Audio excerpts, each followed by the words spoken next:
আসসালামু আলাইকুম, hello everyone, কেমন আছেন সবাই? আশা করি যে যেখান থেকে আমাদের আজকের ব্লগটি দেখছেন সবাই অনেক অনেক ভালো আছেন। আলহামদুলিল্লাহ, আপনাদের দোয়া এবং আল্লাহর রহমতে আমরাও খুব ভালো আছি। চলে আসলাম আরেকটি নতুন ব্লগ নিয়ে আপনাদের সামনে। আমি ফারহানা, ব্লগ বাই সেহেরস মম থেকে।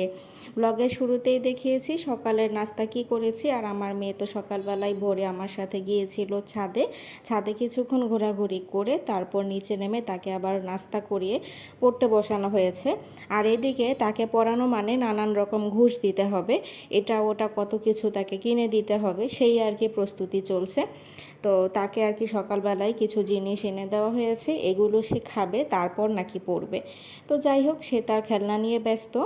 তারপর একটা জিনিস আপনাদের সাথে আজকে শেয়ার করব। আমি কিছুদিন আগে আমার বাসার জন্য একটা চুলা কিনেছিলাম।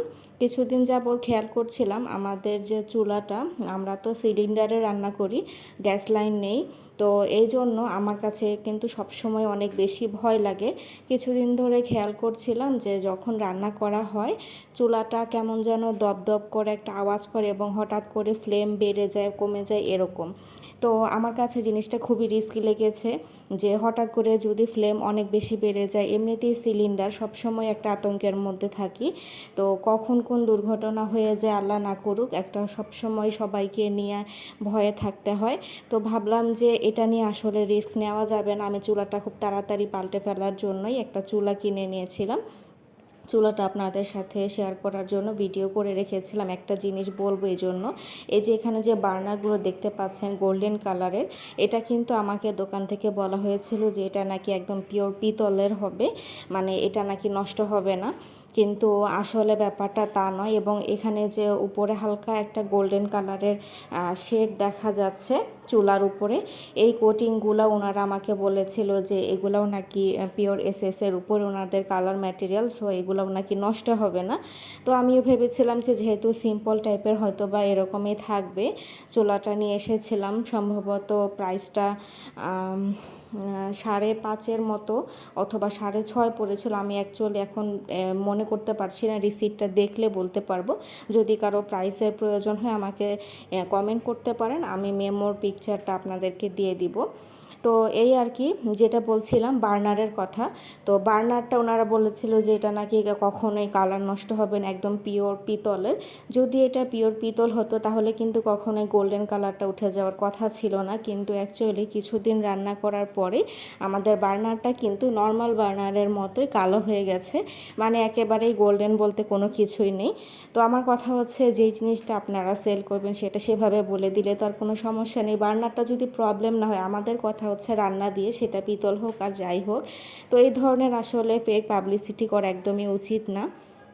তবে চুলাটা বেশ ভালোই, কিয়াম ব্র্যান্ডের যে কোনো জিনিস ব্যবহারের ক্ষেত্রে আমরা অনেক সময়ই দেখি যে বিভিন্ন ধরনের যে ফ্রাই প্যানগুলো থাকে সেগুলো তো অনেক আগে থেকে ব্যবহার করা হয়, ওগুলো বেশ ভালোই হয় আর কি। তো এখন পর্যন্ত চুলাটা ভালোই সার্ভিস দিয়ে যাচ্ছে, জাস্ট কালারটা নষ্ট হয়ে গেছে আর কি, বডির কালারটাও নষ্ট হয়ে গেছে। তো যাই হোক, এরপর আমরা দুপুরে খাওয়া দাওয়া সেরে নিয়েছিলাম, ছুটির দিন ছিল তাই আম্মু একটু বিরিয়ানি করেছিল। আর তারপরেই তো আমার একটা গাছে ফোটা, এটা হচ্ছে আমাদের একটা রেইন লিলি। তো এত সুন্দর এই ফুলটা, আমার কিন্তু খুব ভালো লাগে, অনেক দিন পরে ফুটেছে। আমি এই গাছের পাতাগুলো কাটি না, নিয়ম হচ্ছে রেইন লিলির পাতা যখন বড় হবে তখন ছেটে দিলে খুব তাড়াতাড়ি কলি আসে। কিন্তু এটার পাতাগুলো এত সুন্দর, কোকড়ানো, স্পাইডার লিলি বলে এটাকে, তো এই কারণে আমার খুব ভালো লাগে। অনেক দিন পর এই ফুলটা পেলাম, তাই আপনাদের সাথে একটু শেয়ার করলাম। এত সুন্দর সামনাসামনি যে বলে বোঝানোর মতো না। সন্ধ্যার সময় আমরা আবার কিছু হালকা পাতলা নাস্তা করেছিলাম, পায়েস, তারপর বিস্কিট দিয়ে আবার আমার মেয়ে একটু দুধ খেয়েছিল।